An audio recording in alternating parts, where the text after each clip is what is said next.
कक्षा 11वीं विषय भौतिक शास्त्र। आज हम इसमें अध्याय 2 समतल में गति के 2 अंकों के प्रश्नों की चर्चा करेंगे, उसके उत्तरों को समझेंगे। तो चलिए, 1 अंक के जो प्रश्न हैं इसके पहले वाले वीडियो में हैं, उनको अच्छे से देखें पढ़ें। आज हम 2 अंक के प्रश्नों की बात कर रहे हैं, इसको देखते हैं कैसे कैसे क्या है। प्रश्न है, प्रक्षेप गति किसे कहते हैं, इसके उदाहरण लिखिए। तो जब किसी वस्तु को ऊर्ध्वाधर दिशा के अतिरिक्त अन्य दिशा में फेंका जाता है तो वह परवलयाकार मार्ग में स्वतंत्र गति करती हुई अन्य स्थान पर गिरती है, तो इसे प्रक्षेप गति कहते हैं। जैसे बंदूक से निकली गोली, फुटबॉल को हवा में उछालना, हवाई जहाज़ से बम गिराना आदि। अब इसको हम ऐसे समझ लें परिभाषा में। मान लीजिए हमारे पास 2 अक्ष हैं, एक ये हो गया y अक्ष और ये हो गया एक x अक्ष। ये ऊर्ध्वाधर दिशा हो गई। हमको ऊर्ध्वाधर दिशा में नहीं फेंकना है। यदि इस दिशा के अतिरिक्त हम किसी अन्य दिशा में ऐसे इसको फेंक दें किसी वस्तु को, तो ये इस तरह से जा कर के यहाँ पर गिर जाएगी। तो यही है कि जब किसी वस्तु को ऊर्ध्वाधर दिशा के अतिरिक्त किसी अन्य दिशा में फेंका जाता है तो वह गुरुत्व के अधीन स्वतंत्रतापूर्वक गति करती है। गुरुत्व के अधीन स्वतंत्रतापूर्वक गति करती हुई अन्य स्थान पर गिर जाती है। और ये जो इसका मार्ग होता है, कैसा मार्ग होता है? परवलयाकार मार्ग होता है। इसे ही हम प्रक्षेप गति कहते हैं। तो चलिए फिर से परिभाषा समझ लेते हैं। यदि किसी वस्तु को ऊर्ध्वाधर दिशा के अतिरिक्त अन्य दिशा में फेंका जाता है तो वह स्वतंत्रतापूर्वक गति करती है और परवलय मार्ग में चलती हुई किसी अन्य स्थान पर गिर जाती है, तो इसे हम प्रक्षेप गति कहते हैं। फुटबॉल को हवा में उछाल के मार दें, बंदूक से गोली यदि छोड़ दी जाए, या क्रिकेट के गेंद को छक्का मार दिया जाए, या भाला फेंक दिया जाए, तो ये सभी प्रक्षेप गति के उदाहरण होते हैं। चलिए हम नेक्स्ट वाला क्वेश्चन देख लेते हैं। किसी सदिश ए को किसी एक्स वाई समतल में वियोजित करके लिखिए। तो सबसे पहले हमको क्या करना है, एक एक्स अक्ष खींच लेना है और एक हमको क्या खींचना है, वाई अक्ष खींच लेना है। चलिए, ये वाला क्या हो गया, वाई अक्ष हो गया।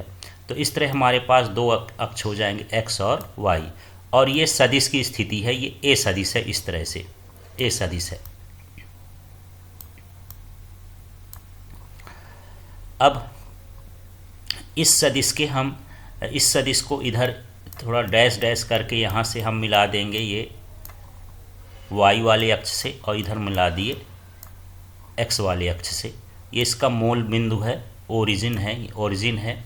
इसके बाद यहाँ चाहें तो इनका नाम लिख सकते हैं कोई भी। फिलहाल यहाँ पर देख लेते हैं कि माना कोई सदिश ए है, तो ये ए कोई सदिश हो गया।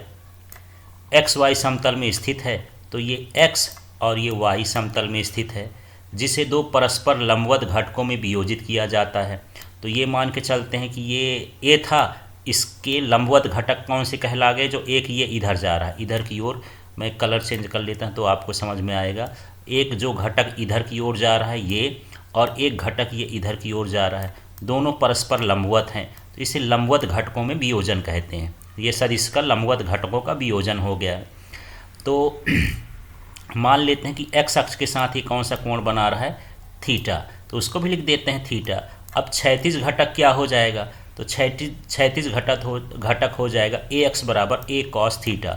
जब इस दिशा में हो जिसमें थीटा लगा होता है वो होता है ए कॉस थीटा, और ऊर्ध्वाधर घटक हो जाएगा ए वाई बराबर ए साइन थीटा। यदि हम इसको निकालने की बात करें तो इसमें आप ऐसा कर सकते हैं कि यहाँ कोई बिंदु मान लेते हैं, मान के चलते हैं ये ए हो गया, ये बी हो गया। अब हमसे क्या पूछ रहा है, क्षैतिज घटक माने ओ बी का मान। तो यहाँ पर ये हो गया कर्ण और ये हो गया आधार। तो अभी हम यदि कॉस थीटा निकालें तो कॉस थीटा बराबर क्या हो जाएगा, बराबर हो जाएगा, यहाँ पर देख लेते हैं, आधार बटे कर्ण होता है। तो आधार क्या है, ओ बी, इसलिए यहाँ पर हम लिख दिया आधार को क्या, ओ बी। फिर हम बात करते हैं इसका कर्ण, तो कर्ण क्या हो गया, ओ ए। तो इस तरह से हम यहाँ पर लिख दिए ओ ए। अब इनका मान रख देते हैं, तो ओ ए का मान कितना है, ए ही है। तो इसको यदि मान लें कि ये क्या है, ए, तो ए का तिर्यक गुणा कर देंगे। तो ये क्या बन जाएगा, ओ बी का मान कितना हो गया, ए कॉस थीटा, इसको हम बोलेंगे क्षैतिज घटक। तो चाहे ओ बी लिख दें और चाहे ए का एक्स दिशा में मान रख दें, उतनी बात है। तो यहाँ पर यदि हम ऐसा लिखना चाहें कि ओ बी का मतलब हो गया क्या, एक्स दिशा में ए का मान, और ओ ए का मान क्या है, ओ ए का मान ए है, तो इसका हम यदि तिर्यक गुणा कर देंगे इसके साथ, तो ए कॉस थीटा बराबर ए एक्स हो जाएगा। इस तरह से ये इसका क्षैतिज घटक हो गया। अब हम बात करते हैं दूसरे त्रिभुज की। अभी हम ये वाला त्रिभुज लिए थे, अब हमको निकालना है लंबवत घटक या ऊर्ध्वाधर घटक। तो यदि ये कोण थीटा है तो ये कोण भी क्या हो जाएगा, थीटा हो जाएगा, क्योंकि यदि दो समांतर रेखाएं होती हैं और तिर्यक रेखा यदि इसको काटती है तो ये कोण एकांतर कोण आपस में बराबर होते हैं, तो इसका मान भी क्या हो गया, थीटा। तो चलिए फिर से देख लेते हैं, यदि ये कोण कितना हो गया, थीटा, यहाँ पर इसका नाम दे देते हैं ए और इसका नाम दे दिए मान लीजिए सी। अब इस त्रिभुज में हमको लंबवत घटक निकालना है, तो लंबवत घटक का मतलब ये हो गया लंब और ये हो गया कर्ण। कोण के सामने वाली भुजा लंब कहलाती है। तो यहाँ पर हम साइन थीटा का रिलेशन लगाएंगे, क्योंकि साइन थीटा में लंब बटे क्या होता है, कर्ण। हमको लंबवत घटक निकालना है, तो इसमें लंब क्या हो गया, देख सकते हैं यहाँ ओ सी, तो लंब क्या हो गया, ओ सी। इसके बाद हम बात करते हैं इसके कर्ण की, तो कर्ण क्या है, ओ ए। तो जो ओ सी है वो ए का ही वाई दिशा में घटक है, तो इसको मैं लिख देता हूँ ए वाई। और ओ ए देख लीजिए, यहाँ ओ ए का मान कितना है, ए। यदि इसका तिर्यक गुणा कर देंगे इधर इसके साथ, तो ये बन जाएगा ए साइन थीटा और ये हो जाएगा ए वाई, तो ए वाई बराबर हो गया ए साइन थीटा। तो 2 अंक में है तो ये डेरिवेशन करने की ज़रूरत नहीं है, आप डायरेक्ट लिख सकते हो कि क्षैतिज घटक ए एक्स बराबर ए कॉस थीटा, ऊर्ध्वाधर घटक ए वाई बराबर ए साइन थीटा। यदि ये नहीं भी लिखना है ए एक्स तो लिख सकते हो क्षैतिज घटक बराबर ए कॉस थीटा, ऊर्ध्वाधर घटक बराबर ए साइन थीटा, या टाइम हो तो डेरिवेशन भी कर सकते हैं इस तरह से। चलिए अब नेक्स्ट वाला देख लेते हैं। नेक्स्ट तीसरा नंबर का क्वेश्चन क्या है, एकांक सदिश किसे कहते हैं, आई जे के क्या है, आई कैप जे कैप के कैप क्या है। तो चलिए इसके क्वेश्चन को समझते हैं। वह सदिश जिसका परिमाण एक और दिशा दिए गए सदिश के अनुदिश हो। तो जिस सदिश का परिमाण एक हो और जो दिशा है वो दिए गए सदिश के अनुदिश हो, माने जिस सदिश का वो एकांक सदिश हो उसी की दिशा में इसकी दिशा हो, तो इसे हम क्या कहते हैं, एकांक सदिश। उदाहरण के लिए समझ लेते हैं, जैसे यहाँ पर ये है कोई, मान लीजिए ए सदिश है, इस साइड ये ए सदिश है, तो यदि हम इसका परिमाण ले लें एक और दिशा हम इधर ही ले लें तो इस भाग को हम क्या कहेंगे, एकांक सदिश। अब आई जे कैप क्या है, तो जो आई कैप है वो एक्स का एकांक सदिश है, जो जे है ये वाई का एकांक सदिश है, और जो के है वो जेड का एकांक सदिश है। तो इस तरह से आई जे के क्रमशः एक्स वाई जेड के एकांक सदिश हैं। अब अगला क्वेश्चन देखते हैं, कोणीय वेग किसे कहते हैं, इसका सूत्र लिख लिए। तो कोणीय विस्थापन में परिवर्तन की दर को कोणीय वेग कहते हैं। तो सीधा सीधा परिभाषा है, इस सूत्र को हम देख सकते हैं। यहाँ पर ओमेगा है, ओमेगा मतलब कोणीय वेग है, और ये थीटा का मतलब हो गया कोणीय विस्थापन, और ये हो गया समय। तो सीधा सीधा कोणीय विस्थापन में परिवर्तन की दर या कोणीय विस्थापन और समय अंतराल के अनुपात को कोणीय वेग कहते हैं। कैसे भी आप परिभाषा सूत्र से लिख सकते हैं। चलिए अब अगला क्वेश्चन देखते हैं। 5वें नंबर के क्वेश्चन में आ जाते हैं। वृत्तीय गति के लिए आवर्तकाल और आवृत्ति की परिभाषा व संबंध लिखिए। तो वृत्तीय गति में किसी पिंड द्वारा एक चक्र पूरा करने में लगा समय आवर्तकाल कहलाता है। मान लीजिए कोई पिंड यहाँ से यहाँ तक घूमता है और इस घूमने में एक चक्कर यहाँ तक पूरा हो गया, तो जितना समय लगेगा उसे हम क्या कहेंगे, आवर्तकाल कहेंगे। फिर हम बात करते हैं आवृत्ति की। तो वृत्तीय गति में किसी पिंड द्वारा 1 सेकंड में चक्रों की संख्या आवृत्ति कहलाती है। जैसे मान लीजिए 1 सेकंड में कोई कण यहाँ पर 5 बार घूम लिया तो उसकी आवृत्ति हो जाएगी 5 हर्ट्ज। तो फिलहाल वही है, 1 सेकंड में पूरे किए गए चक्रों की संख्या को आवृत्ति कहते हैं, और एक चक्र पूरा करने में लगा समय क्या कहलाता है, आवर्तकाल। यदि हम संबंध की बात करें तो एक चक्र पूरा करने में लगा समय बराबर हो गया t सेकेंड। तो 1 सेकंड में चक्रों की संख्या तो 1 बटे क्या हो जाएगा, t, और इसी को हम क्या बोलते हैं, आवृत्ति, और इसको दर्शाते हैं न्यू से। ये इस तरह का भी जैसे शब्द बनता है, न्यू से भी दर्शाते हैं, इसको एफ से भी दर्शाते हैं, और इसको एन से भी दर्शाते हैं आवृत्ति को। फिलहाल यहाँ से न्यू से, तो न्यू का मान हो जाता है 1/T, अर्थात जो आवृत्ति होती है वो आवर्तकाल के व्युत्क्रमानुपाती होती है। अब नेक्स्ट वाला क्वेश्चन देखते हैं, 6वें नंबर में पहुँचते हैं। क्रिकेट का कोई खिलाड़ी किसी गेंद को 100 मीटर की अधिकतम क्षैतिज दूरी तक फेंक सकता है। वह खिलाड़ी उसी गेंद को ज़मीन से ऊपर कितनी ऊंचाई तक फेंक सकता है। तो हम ये देखें कि जो अधिकतम ऊंचाई है, हाइट, और जो इसकी परास है, रेंज, इसमें ये संबंध होता है कि अधिकतम ऊंचाई ये परास की आधी होती है। तो परास का मान कितना दिया है 100, तो 100/2 हो गया, इसको भाग कर देंगे तो कितना हो जाएगा 50 मीटर। इस तरह से इसको हल कर सकते हैं। नेक्स्ट वाला क्वेश्चन देख लेते हैं। 7 नंबर के क्वेश्चन में आ गए। उन उन्नयनों के लिए जिनका मान 45 अंश से अधिक या कम होते हैं उनके क्षैतिज परास बराबर होते हैं, इस कथन को सिद्ध करिए। तो यहाँ पर मान लेते समान परास के लिए 2 प्रक्षेप कोण हो सकते हैं। ये पहले हम जान चुके हैं कि 2 ऐसे कोण हैं जिन पर परास क्या होता है, समान। तो एक होता है थीटा और एक होता है 90 माइनस थीटा। तो यहाँ पर थीटा मान लीजिए यदि 60 है तो 90 माइनस 60 करेंगे तो 30, तो 30 में भी वही परास रहेगी और 60 में भी वही परास। ये एग्जाम्पल के लिए है। तो चलिए परास का सूत्र देख लेते हैं। तो R1 बराबर होता है u² sin 2θ/g। ये सूत्र कब है, जब हम यहाँ पर परास का कोण कितना मान लिए हैं, थीटा, प्रक्षेप कोण थीटा है। अब यदि हम कोण 90 माइनस थीटा ले लें तो दूसरी परास निकाल रहे हैं R2। तो ये देखिए सूत्र में u² की जगह u² हो गया, साइन की जगह साइन हो गया, 2 की जगह 2 हो गया।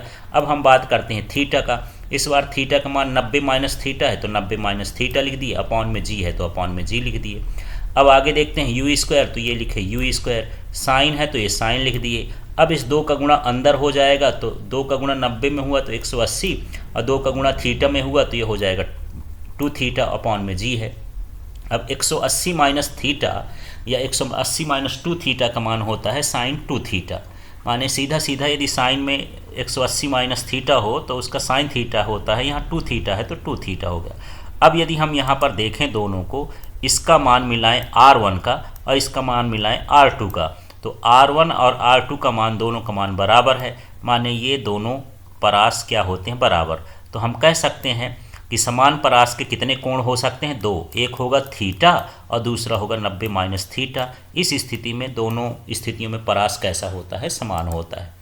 अब नेक्स्ट वाला क्वेश्चन देखते हैं 8 नंबर का। सिद्ध कीजिए कि एकांक त्रिज्या की वृत्तीय गति में रेखीय विस्थापन कोणीय विस्थापन के बराबर होता है। तो चलिए इस क्वेश्चन को देखते हैं। तो सबसे पहले वृत्तीय मार्ग में केंद्र से किसी 2 स्थितियों से निर्मित कोण को कोणीय विस्थापन कहते हैं। तो प्रश्न को पहले समझें। मान लीजिए कोई ये वस्तु है, ये वृत्तीय मार्ग कर रही है और केंद्र पर, यहाँ ये केंद्र हो गया, ये पहली स्थिति हो गई, ये दूसरी स्थिति हो गई। 2 स्थितियों के बीच जो कोण बनता है उसको हम क्या बोलते हैं, कोणीय विस्थापन। ठीक है। और कोणीय विस्थापन ये होता है डेल S अपॉन R। ये डेल S अपॉन R क्यों हो गया, कि कोण बराबर होता है चाप बटे त्रिज्या। चाप का मान डेल S है, त्रिज्या का मान R है, इसलिए यहाँ पर डेल S अपॉन क्या हो गया, R।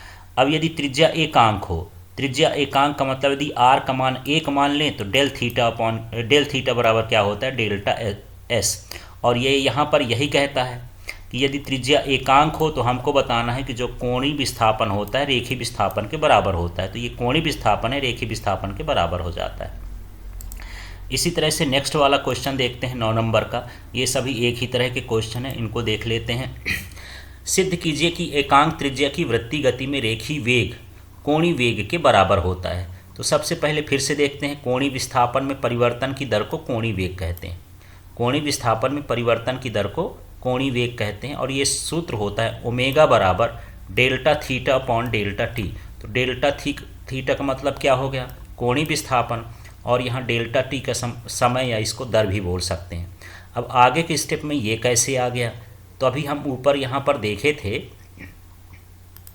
ऊपर वाले स्टेप में यहाँ देख लीजिए कि ये डेल थीटा है और डेल थीटा का मान क्या है, S/R। डेल थीटा का मान कितना है, S/R। तो यहाँ से मैं डेल थीटा नहीं लिखा, डेल थीटा की जगह क्या लिख दिया हूँ, डेल्टा S अपॉन R। अब इसके बाद यहाँ पर ये कैसे हो गया, तो ये डेल्टा S का मतलब विस्थापन है और डेल्टा टी का मतलब समय है, विस्थापन बटे समय या विस्थापन में परिवर्तन की दर को क्या कहते हैं, वेग। इसलिए ये दो हट गए और यहाँ पर क्या हो गया, v हो गया। तो कुल मिला के ऐसा लिख सकते हैं कि जो v होता है वो डेल्टा s अपॉन क्या होता है, डेल्टा t। तो इस तरह से यहाँ डेल्टा s और डेल्टा t को हटा के उसके स्थान पर क्या लिखते हैं, v बटे में r है तो बटे में r। अब यदि त्रिज्या एकांक हो, इसका मान 1 हो, तो ओमेगा और v बराबर हो जाएंगे, तो ओमेगा बराबर क्या हो गया, v।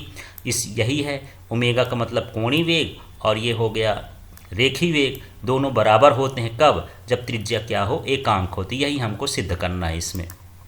नेक्स्ट वाला 10वां नंबर का क्वेश्चन देख लेते हैं। सिद्ध कीजिए कि एकांक त्रिज्या की वृत्तीय गति में रेखीय त्वरण कोणीय त्वरण के बराबर होता है। तो ये तीनों प्रश्न एक जैसे हैं। कोणीय वेग में परिवर्तन की दर को कोणीय त्वरण कहते हैं। कोणीय वेग में परिवर्तन की दर को कोणीय त्वरण कहते हैं। कोणीय त्वरण को दर्शाते हैं अल्फा से। अब यहाँ परिभाषा के हिसाब से कोणीय वेग लिखना है, तो कोणीय वेग ये हो गया। परिवर्तन की दर है, दर माने समय होता है, तो ये लिख दिए। तो जो कोणीय त्वरण का सूत्र है वो डेल्टा ओमेगा अपान हो गया डेल्टा टी। इसके बाद फिर से हम यहाँ पर डेल्टा ओमेगा का मान रख देंगे, जो ऊपर से है ये डेल्टा ओमेगा का मान हम देख लेते हैं। डेल्टा ओमेगा का मान क्या था, तो डेल्टा ओमेगा ये है और यहाँ भी डेल ओमेगा है, मान लीजिए डेल्टा ओमेगा या ओमेगा, इसका क्या होता है, v अपॉन आर। तो इसी चीज़ को डेल्टा लगा के लिख दिए हैं, delta v upon R. Delta T तो पहले से था, डेल्टा ओमेगा का मान हो गया डेल्टा v अपॉन आर। अब यहाँ से एक ऐसे आ गया, तो ये है वेग और ये है समय, तो वेग बटे समय माने डेल्टा v अपॉन क्या, डेल्टा t। इसका मान क्या होता है, त्वरण के बराबर, a के बराबर, तो उसको हटाकर उसकी जगह a लिख दिए, r बचा है तो a बटे r। अब फिर से यहाँ पर r को हम क्या मान लेंगे, एकांक। यदि त्रिज्या एकांक हो तो इसमें कंडीशन दिया है त्रिज्या कैसी हो, एकांक, तो यहाँ पर r का मान 1 मान लेंगे, तो अल्फा बराबर क्या हो गया, a। तो यहाँ से यही बताना है कि जो कोणीय त्वरण होता है रेखीय त्वरण के बराबर होता है, कब, जब त्रिज्या क्या हो, एकांक हो। अब हम इसमें 12वें नंबर के क्वेश्चन में पहुँचते हैं, 11 नंबर के क्वेश्चन में।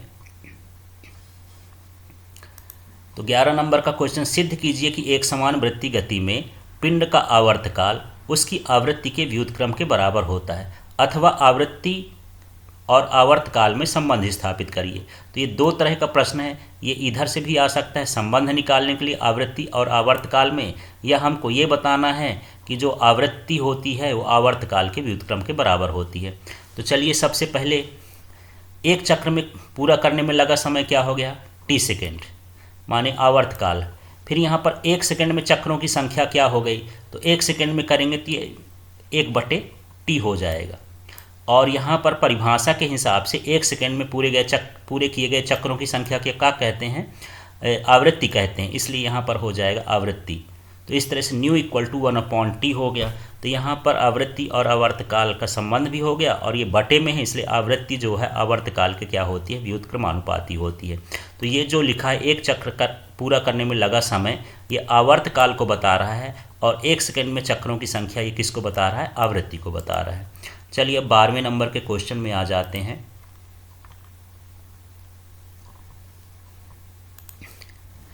स्थिति सदिश एवं विस्थापन सदिश को समझाइए। स्थिति सदिश, मूल बिंदु से वस्तु की स्थिति को व्यक्त करने वाली रेखा को स्थिति सदिश कहते हैं। जैसे मान के चलिए ये हमारे पास कोई अक्ष बन गए हैं और यहाँ पर इसका मूल बिंदु है, यहाँ से कोई हम ये स्थिति कर दें कि ये कोई P बिंदु है, इसको हम किससे मिलाए हैं, मूल बिंदु से। तो जो मूल बिंदु से रेखा जाती है उसको हम क्या कहते हैं, स्थिति सदिश। इसके बाद विस्थापन सदिश की बात करते हैं। तो विस्थापन सदिश अंतिम स्थिति और प्रारंभिक स्थिति को मिलाने वाली रेखा को हम विस्थापन सदिश कहते हैं। जैसे मान के चलिए यहाँ हमारे पास ये कोई अक्ष हो गए, अब पहले कोई बिंदु यहाँ था, ये क्या था, P1, ये इसकी प्रारंभिक स्थिति थी, इसको हम ये खींच दिए। फिर इसके बाद यहाँ पर दूसरा बिंदु हो गया, चल करके यहाँ पहुँच गया, ये हो गया क्या, P2।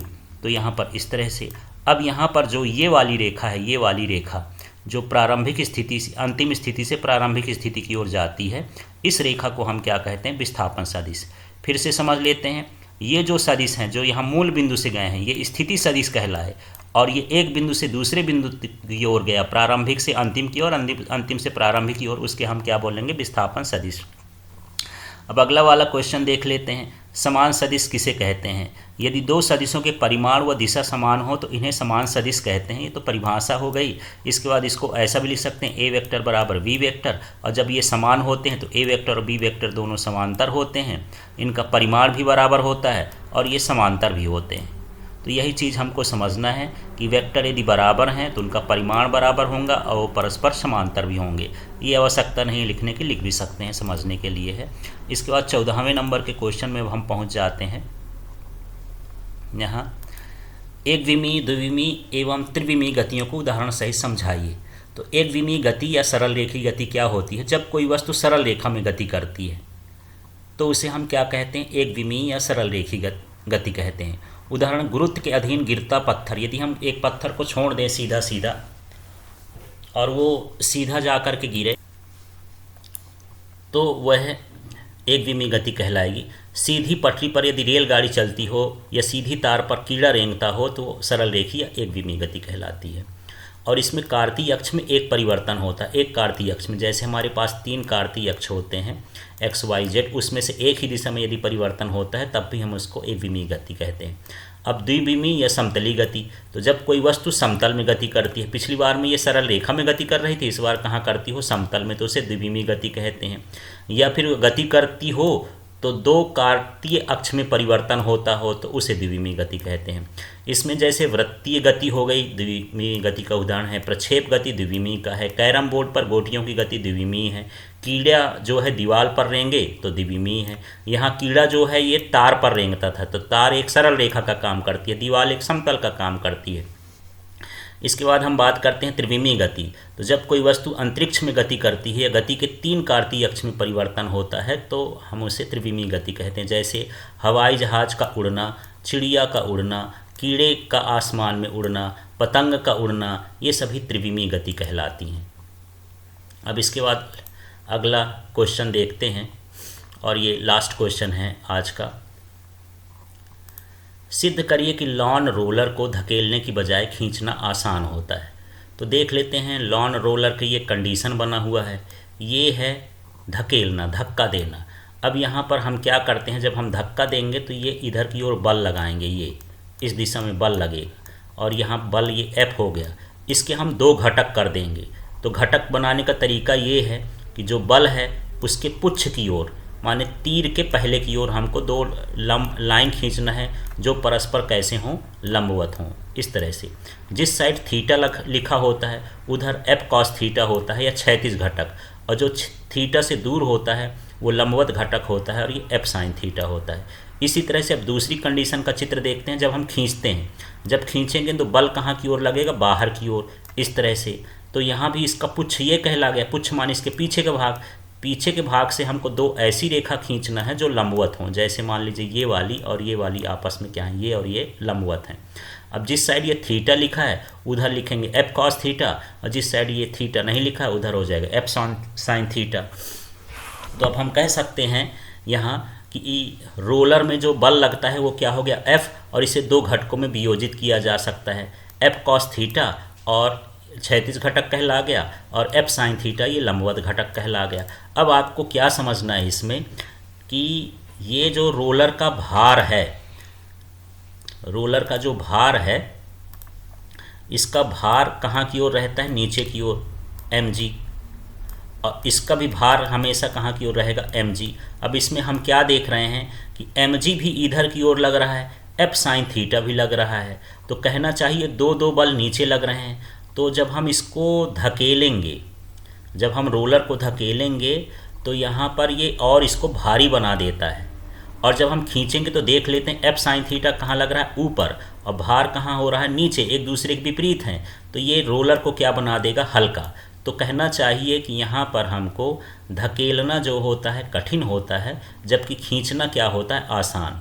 तो इसको अब लिखेंगे कैसे? लिखना सीधा सीधा है कि जब हम इसको धकेलते हैं तो F sin थीटा रोलर को भारी बना देता है, इसलिए यहाँ पर धकेलना कठिन होता है। जब हम इसको खींचते हैं तो F sin थीटा रोलर को हल्का बना देता है, जिससे हमको खींचना आसान हो जाता है। तो इस तरह से यहाँ पर हम ये पूरी वर्डिंग करेंगे। तो यही चीज़ यहाँ पर लिख देना, धकेलते समय F sin थीटा रोलर को भारी बना देता है, जबकि खींचते समय हल्का बना देता है, इसलिए खींचना आसान होता है। Thank you.